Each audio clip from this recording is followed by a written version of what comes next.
그래서 부처님께서는 여러분이 생각하는 것처럼 무소유가 아니에요. 굉장히 효율적인 거를 추구하는 거예요. 내가 누릴 수 있는 정도에서 너무 과하지 않게.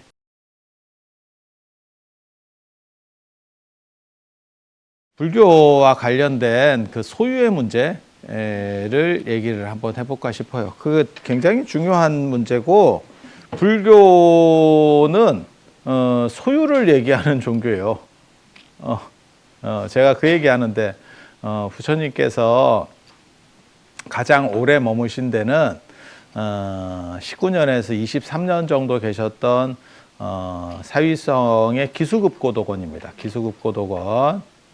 금강경 처음 딱 열면 기수급고도건에 계셨다 라고 말하는, 그리고 사위성을 사위국이라고도 해요. 그 이유는 예전에 도시국가, 그래서 국가를 대표하는 최고 도시로서의 상징성 때문에, 우리도 뭐 비슷하죠. 우리도 약간 도시국가 삘이 나거든. 막말로 얘기해서 도급이 아니죠, 서울이. 아마 서울 빼고 다 붙어도 서울이 이길 수 있을걸? 뭐 딴 건 필요 없고, 땅 팔잖아요. 서울 땅 팔잖아요. 나머지 다 살 수 있을걸? 아니, 현실이. 이 대전 다 팔아도 아마 서울 한 9까지도 못 들어갑니다. 9 못 들어갑니다. 뭐 그 정도가 맞을 거예요. 그 정도가 맞을 거예요. 그래서 그렇게 국가를 대표하는 도시, 그래서 사위국, 사위성 뭐 이렇게, 그리고 그때 처음 도시국가들이 막 발전하고 있었어요. 그래서 이제 도시를 중심으로, 그러니까 전에도 제가 그런 얘기 잠깐 해드렸었는데, 아테네나 뭐 이런 데도 마찬가지예요. 아테네가 그리스 전체하고 쥐었다 풀었다 한다니까요. 거기 그 유적 이렇게 보면 그거 대단하지. 야, 저거 어떻게 다 했을까? 근데 그만큼 경제력이 그 당시에 됐다는 얘기잖아요. 딱 보고 있으면. 그래서 그런 거고, 부처님께서 사위국에 그렇게 오래, 사위성에 그렇게 오래 사셨는데, 거기가 진짜 7층 건물이었을 걸로 생각을 합니다. 그게 이제 법현의 불국기 같은 데 보면 7층 건물이라 나오는데, 아니, 저는 진짜 그게 그 당시, 부처님 당시에 7층이냐는 논점들이 있는데, 그랬을 거라고 생각을 해요. 이게 사위성의 위치를 보면, 부처님이 사위성에서 굉장히 좀 몰렸거든요. 그러니까 왕사성은 부처님 지휘 세력이 굉장히 많고, 그 당시 어떻게 보면 큰 도시 여러 개를 꼽을 수 있지만, 실제로 꼽으면, 서열로 꼽으면 왕사성이 1위, 왕사성이 1위, 그 다음에 2위가 사위성, 3위가 바이샬리입니다.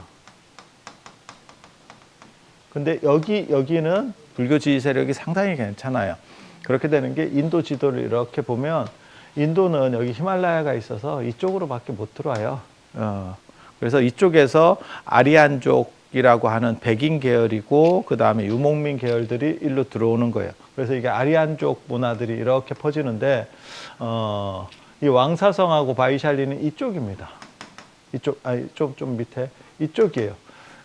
그래서 아리안족은 유목민이기 때문에 숫자가 그렇게 안 많아. 그래서 안쪽으로 퍼질수록 원주민하고 섞여버려요. 그래서 농도가 별로 안 짙어. 그러니까 아리안이 뭔가를 주장은 하는데, 우리식으로 말하면 구한말의 양반 같은 느낌이지. 양반이 없는 건 아닌데, 너도 양반 나도 양반, 그냥 에브리바디 다 양반이야. 그래서 제가 얘기하잖아요. 싸울 때도 이 양반아 저 양반아 하면서 싸우는 게 그 시절이 된 거고, 양반이라고 지금은 이제 어떻게 됐냐면, 그렇게 해서 점점 떨어져 가지고 이 양반아 이러면 기분이 나쁘다니까. 지금은 오히려 양반이라고 불러주는 게 약간 그 아줌마라고 불러주는 거하고 똑같아요. 그러니까 이게 지금 그 단어가 오염이 돼서 그 단어를 부르는 순간 기분이 나쁜 거예요. 그러니까 잘못 표현된 건 아닌데 그냥 기분이가 안 좋아. 똑같은 거예요. 그래서 이쪽에는 농도가 약하고, 이쪽 사위성 쪽에 가면, 사위성은 이쪽에, 사위성 쪽에 가면 농도가 좀 짙습니다. 그러니까 조선 전기 양반 같은 느낌. 그래서 이쪽에는 불교가 잘 먹혀. 새로운 얘기를 하면 불교가 잘 먹혀. 새로운 걸 잘 받아들여. 마치 지금으로 얘기하면 딱 그런 거지. 새로운 얘기를 서울이나 이런 데서 했어. 그러니까 내가 예를 들어서 지금 새로운 뭔 사업을 하고 싶어. 프랜차이즈 뭐 이런 거 새로운 거 막 이상한 걸 섞어가지고 뭘 밥버거 이런 걸 막 만들려고 해. 그럼 그거 어디서 하는 거냐면 서울에 시작해야 됩니다. 서울 아니면 부산입니다. 대도시에서 시작을 해야지 그거를 뭐 중소도시나 뭐 시골에서 하면 그냥 끝나는 겁니다. 이게 뭐 하는 짓이야? 이렇게 되는 거거든요. 그래서 이쪽은 약간 개방적인 동네고 이쪽이 약간 보수적입니다. 이쪽 꼰대들 좀 많이 있는. 그래서 불교 입장에서는 이게 제2 도시니까 여기에 거점을 둬야 돼요. 거점을 둬야 되는데 문제는 저기는 꼰대들의 집합지죠. 그러면 무슨 일이 벌어지느냐? 야, 쉽지 않아. 그래서 불교가 선택한 게 기수국고도건에 엄청나게 큰 건물을 짓고 그게 그러니까 생각을 해보세요. 우리가 신천지 뭐 이런 거 있잖아요. 그러면 그게 그 전까지는 신천지를 몰랐어. 신천지가 코로나 때문에 광고 효과를 무지하게 노렸다. 진짜 광고만 따지면 조 단위 광고 효과를 노렸을 겁니다. 지금은 전 국민이 신천지를 알지. 그전에는 천지일보 이래도 그게 천지일보가 뭐지? 이런 정도였었는데 그게 신천지 거라는 걸 지금은 다 알게 된 거예요. 근데 그게 이제 좋은 걸로 이렇게 세탁만 해내면 되거든? 근데 예를 들어서 우리가 신천지 하면 약간 떨어지는 사이비? 뭐 이런 느낌을 갖는데 예를 들어서, 제2롯데월드 이런 거를 그냥 인수해버리잖아요? 그러면, 좀 다르게 보기 시작합니다. 그렇게 했었던 교회가 있습니다. 그게 여의도 순복음교회입니다. 처음에 굉장히 뭐 이단이다 어쩐다 말들 많았어. 저게 뭐 하는 짓거리냐 이러다가 지금은 1등 교회죠. 1등 교회죠. 그렇게 가는 거야. 이게 힘이 붙으면. 중국에서도 그런 행동들을 해요. 중국 업체들이 이렇게 보면 뭐 짝퉁이라는 둥, 뭐 뺏겼다는 둥, 뭐 어쩌고저쩌고 하잖아요. 지금 전기자동차를 제일 많이 만드는 회사가 BYD라고 하는 중국 차인데, 걔네가 우리가 이렇게 보면 아유 중국 차를 누가 사냐 지금까지 그러고 있죠. 그런데 나중에 걔네들이 계속 이 시장 점유율을 높이고 저가 전쟁을 피면 결국 위에 놈이 꼬꾸라집니다. 왜냐하면 이미지가 완전히 달라진다니까요. 그래서 그렇게 가는 거예요. 그래서 인도에서 이 사위성을 먹어야 되는데 여기가 굉장히 힘들어요. 그래서 오히려 큰 건물을 짓고 기수국고도건이 금으로 깔았다 어쩐다 하는 그런 식의 일들이 일어나는 게 큰 건축을 짓고 뽀대나게 해버리면 상대적으로 덜 씹힙니다. 아 쟤네 쌩갑다. 우리도 맨날 이렇게 학고방같이 하고 있으니까 그렇지. 누가 해가지고 뭐 큰 거 하나 해봐라. 그러면 위상이 달라진다. 하루아침에. 그래서 여기다가 랜드마크를 짓는 거고 거기서 부처님이 오래 머무실 수밖에 없었던 이유는 그러니까 부처님은 봉은사에 사신 게 아니고 코엑스에 살았다니까요. 정확하게 말하면. 딱 그런 택이라니까요. 그 당시 1층 건물은 왕궁 외에는 아마 없었을 겁니다. 그 정도로 대단한 건축이고 돈 더럽게 많이 들었을 거예요. 세로로 올리는 게 예전에는 가로보다 훨씬 더 많이 들어요. 그러니까 우리식으로 지금 얘기하면 아마 한 100층 건물 짓는 그런 돈 들었다고 보시면 될 거예요. 그래서 부처님께서는 여러분이 생각하는 것처럼 무소유가 아니에요. 굉장히 효율적인 거를 추구하는 거예요. 그리고 무소유나 이런 것들은 사실 부처님 이전에 수행자 문화에 있었어요. 그러니까 사문들이 약간 무소유가고 바라문교는 우리식으로 말하면 조선으로 말하면 양반들입니다. 그래서 그 사람들은 당연히 결혼도 하고 하니까 당연히 소유죠. 그래서 바라문교는 소유. 그 다음에 사문들, 슈라마나 사문들은 떠돌아다니고 정처도 없고 떠돌아다니고 이게 유행이라고 하는 겁니다. 만행. 우리식으로 말하면 지금 용어로 말하면 만행. 그리고 여기는 무소유예요. 떠돌아다니면 무소유일 수밖에 없어. 제가 그런 얘기 하잖아. 제가 문화재를 전공을 해도 문화재가 없어. 문화재 전공한 사람들은 다 문화재가 있어요. 그래서 저를 모르는 사람들이 저한테 문화재 하나 구해주면 안 돼요? 몰라. 몰라. 그래서 내가 다른 사람을 소개시켜 주거든. 그렇게 되는 이유가 뭐냐면 제가 떠돌아다니기 때문에. 한 군데 만약에 이렇게 정착해 있으면 그런 거를 뭘 생각을 할 거야. 근데 계속 저 같은 경우 일주일을 계속 움직이는데 어디가 내 주처라는 개념이 없다. 머릿속에. 그래서 이 소유가 발전하려면 그 제가 얘기하잖아. 나는 뭘 갖고 있는 게 아니고 뭘 가지고 다니려고 한다. 내 특징 중에 하나예요. 그게 주거처가 불안정해서 나타나는 현상이거든. 그래서 무소유가 될 수밖에. 큰 거 절대 필요 없어. 그건 놔둬서 뭐 할 건데. 거기서 하루 잘까 말까 하는데. 그래서 이렇게 다니는 사람들은 무소유일 수밖에 없어요. 그럼 뭘 어떻게 가든. 게다가 여기 인도 덥거든요. 40도에서 55도까지 올라가는데 뭘 지고 다닐 수도 없는 거고. 보통 일 아니죠. 그러니까 그냥 옷 가벼운 거 하나 딱 입고 대충 입고 바로 이래가지고 그냥 이렇게 탁탁탁 해서 그냥 얻어먹어서 댕기는 거예요. 이게 고온다습한 지역이기 때문에 농산물이 굉장히 많아요. 얘네가. 그러니까 그냥 달라 그러면 잘 주고 뭐 이렇게 하는 거죠. 우리 시골에서 예전에 물 한 잔 얻어먹듯이 이러고 다니고 있는 거야. 이러면서. 그게 결국 얘네가 나중에 얘네를 이길 수 있는 이유는 지금은 불가능해요. 얘네가 이런 쪽이 이게 정주 문화하고 이게 유목 문화인데 정주가 무조건 이깁니다. 나중에는 왜냐하면 문화가 적집되니까 쌓이니까. 그런데 예전에는 유목 문화가 굉장히 강해요. 왜? 그 동네에서만 사는 사람들은 우물한 개구리 같이 돼. 근데 여러 군데를 다니는 사람은 주워 듣는 게 많아. 이 동네 가니까 이렇고 이 동네 가니까 이렇게. 그러니까 비교하면서 다니는 거예요. 그래서 제가 얘기했잖아. 유교가 원래는 장의사 출신이라고. 그 사마담의 육가략에 나오는 거예요. 아니, 제가 얘기하는 게 아니에요. 그 정설입니다. 정설. 장의사기 때문에 여러 군데를 다니면서 상조를 해야 돼서 상조 업무를 해야 돼서 그래서 지식인이 됐다. 그게 정설입니다. 정설. 그래서 그 사람들은 예를 중시하게 되었다. 라고 하는 거예요.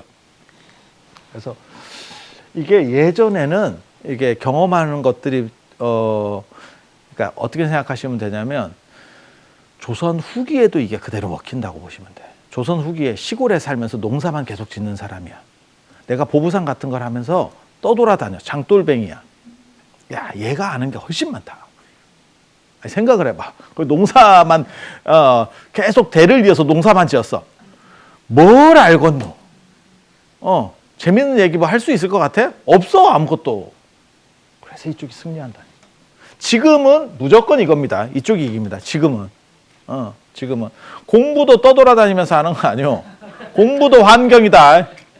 그래서 부의 세습이라는 게 공부를 통해서도 나타나. 그러니까 비슷한 지능을 가졌을 경우에는 환경 좋은 놈이 압도적으로 이긴다니까. 아니, 맞아. 그래서 이쪽 계열이 무소유인데 불교는 이게 아니고 정당한 소유를 얘기해요. 그러니까 소유를 부정하는 게 아니야. 불교는 이걸 거쳐서 이 다음 단계, 이게 1단계, 이게 2단계, 이게 3단계예요. 그래서 소유의 문제가 아니고 무집착의 문제, 무집착의 문제. 그러니까 가졌어도 집착이 크게 없으면, 그러니까 리스의 개념으로 살아라라고 하는 거예요. 그게 무집착입니다. 이거 좀 다른 문제예요. 다른 문제. 그러니까 소유의 문제는 내 거다라고 하는 개념이 있고, 여러분도 근데 저는 이거를 생각을 많이 하거든요. 현대에서 가장 중요한 부분 두 가지입니다. 제가 보기에는 무집착과 최소주의. 소유냐 아니냐의 문제는 이거는 그냥 깔려 있는 개념 중에 하나고, 그게 내가 계속 그 상태를 유지할 수 없잖아. 그래서 내가 행복 만족도를 높이기 위해서 어떻게 할 거냐. 라는 생각을 했을 때 사실 이 두 가지 논점이 새롭게 나와요. 근데 불교에서는 요 이야기가 사실은 이때 나옵니다. 이게 정당한 소유라고 하는 거예요. 내 거지만 내 거니까 계속 내가 해야겠다. 결국은 놓치고 가는 거죠. 어느 순간에. 그러니까 제가 얘기하잖아요. 나이 50이 지나면 차근차근 놓아가는 거를 배워야 돼. 예, 근데 그때 내 거다라고 생각해서 쥐는 거를 해버리면 너무 힘들어집니다. 그래서 내가 놓을 때 놔야지 뺏기기 시작하면 더 힘들어져요. 그러니까 자리나 이런 것도 그런 거 있어요. 그러니까는 뭐 예를 들어서 그냥 뭐 동문회장 뭐 이런 걸 한다고 가정해봐. 근데 내가 한 번 더 하고 싶어. 근데 여러 번 했으면 이제 밀린다고. 근데 그게 내가 딱 상황 봐가지고 지금쯤 그만해야지. 이게 낫지.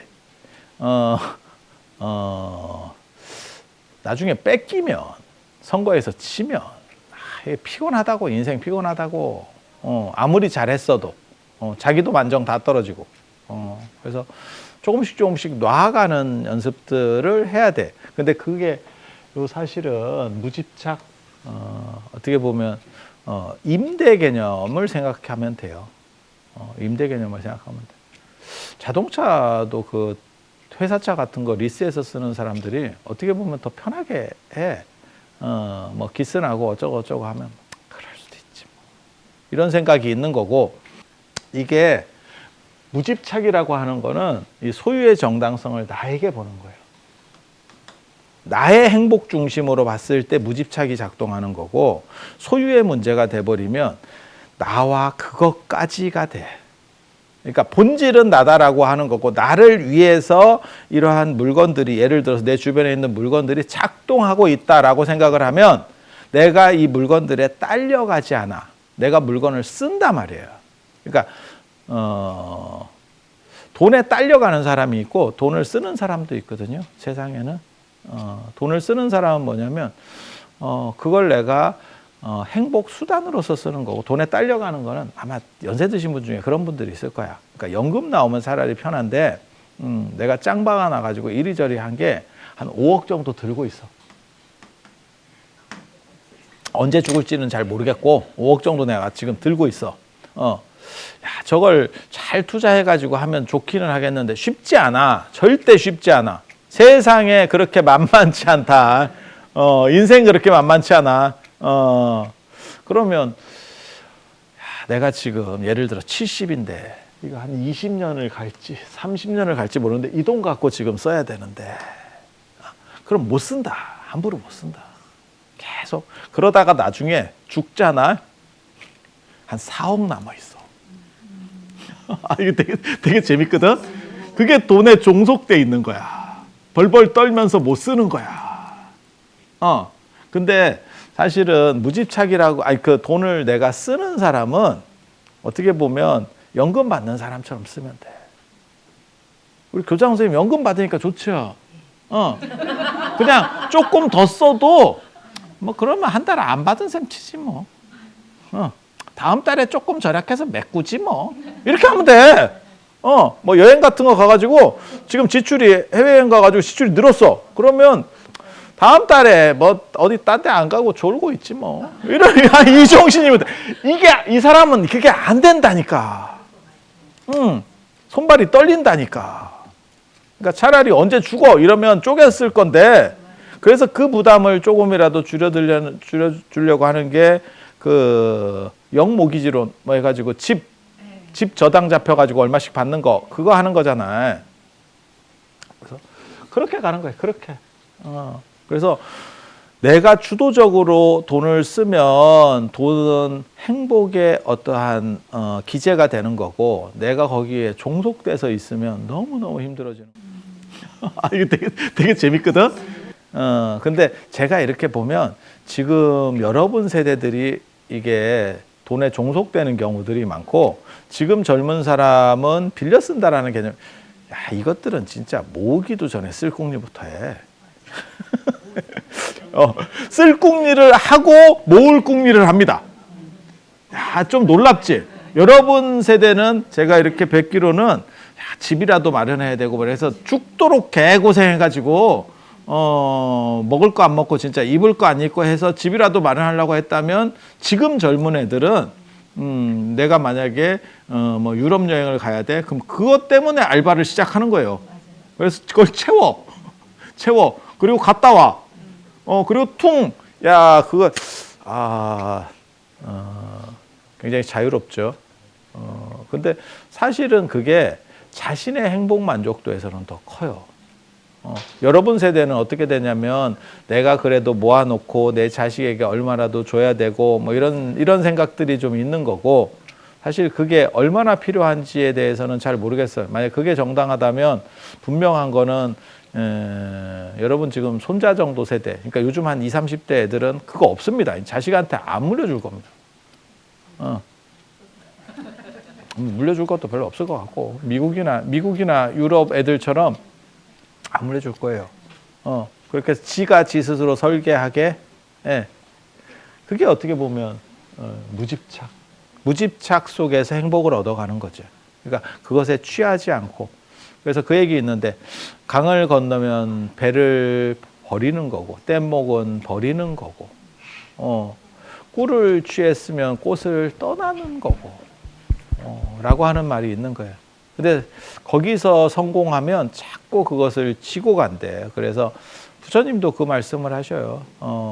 물을 건너놓고 그 뗏목의 고마움 때문에 뗏목을 지고 갈 수 있겠냐. 그게 무집착이라고 하는 거예요. 그러니까 뗏목이 없이 물을 건너라는 게 아니에요. 수영해서 건너라는 게 아니에요. 뗏목 쓸 수 있으면 쓰고 하지만 그 다음 상황이 되면 그 다음으로 넘어가고. 근데 그렇게 안 되고 계속해서 거기에 종속돼 있으면 그거는 더 이상 어떻게 보면 그 쳇바퀴로부터 벗어날 수 없다는 거예요. 그래서 원기가 되는 거죠. 근데 그럴 것 같기도 해요. 제가 이렇게 원기되는 사람을 이렇게 보면 자식 때문에 원기되는 경우들이 있거든. 예. 그러니까 나이 들어서 하면 별로 돌아가시는 분들은 별것도 없고 가장 강력한 원기들이 누구냐면 어린애 놔두고 죽는 엄마가 그 어린애가 계속 밟히는 거야. 그것도 어떻게 보면 집착이지. 그런데 그렇게 집착을 발휘하면 어떤 일이 벌어지느냐? 걔는 인생 자체가 꼬이기 시작합니다. 귀신이 들러붙어 있어서 꼬이기 시작해요. 그래서 무집착이라고 하는 것은 어떻게 보면 호텔 생활하는 거하고 똑같아. 해외여행 가서 호텔 생활하는 거하고 똑같아. 이렇게 만약에 유럽 여행을 가서 한 열흘 동안 돌았어. 그러면 그 호텔에 집착하진 않거든. 그러면 집착이 없으니까 아무렇게나 사느냐? 그 얘기는 아닙니다. 오만 얘기 다 합니다. 시설이 좋네 안 좋네 얘기는 다 하고 그 다음에 넘어가는 거야. 하루씩밖에 어차피 안 자니까. 씻긴 더럽게 쉽지. 이게 포인트예요. 이게 포인트예요. 잘 모르는 사람들이 저런 걸 보고 뭐라고 생각하냐면 그럼 뭐 엎어치나 매치나 똑같은데 뭐 하루니까 그냥 참으세요. 절대 그렇게 하면 안 돼. 예. 씹을 거 씹고 제가 얘기하잖아.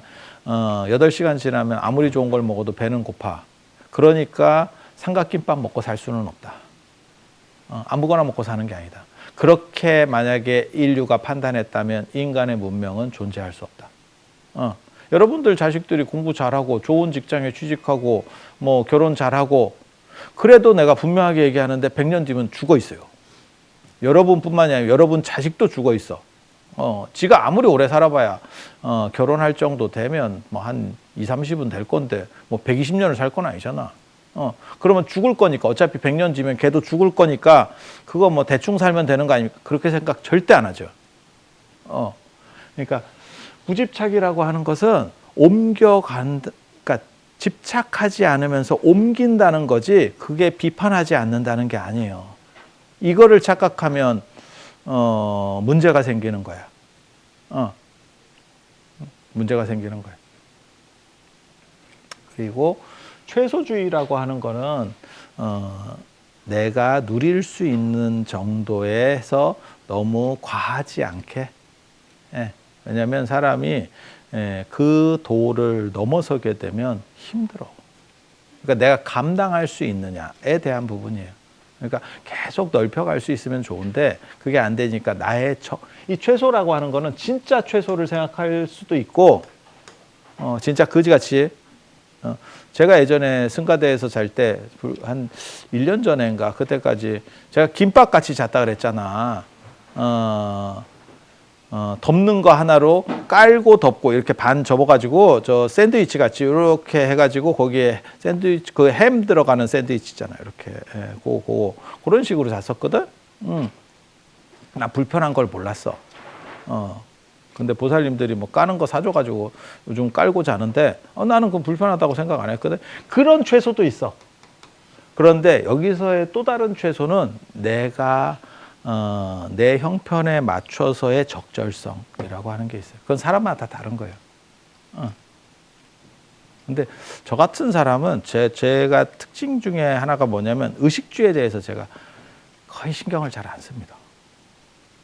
제가 다른 데 정신이 팔려 있어가지고 원래 그 정신 팔린 사람들이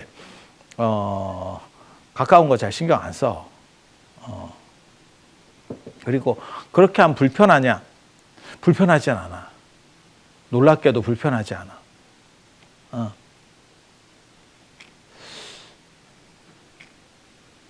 아니 엊그저께 제 방에 모모 스님이 왔는데 그 스님이 들어와서 하는 말이 이렇게 추운데 괜찮냐?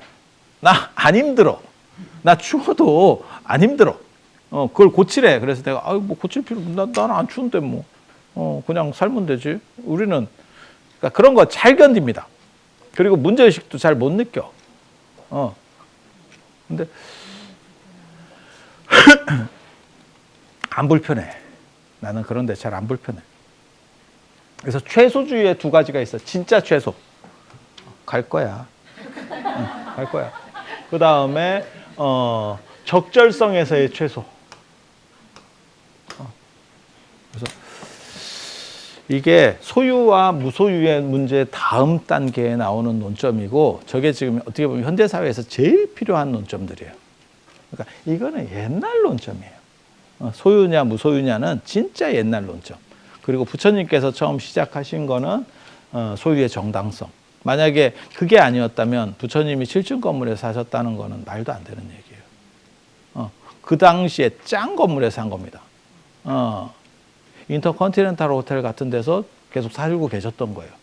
19년에서 23년을. 그래서 논점 자체가 약간 달라요. 그래서 오늘은 이 정도 얘기를 하고 다음 시간에 또 배울 수 있도록 그렇게 하겠습니다. 자, 들어서 감사합니다.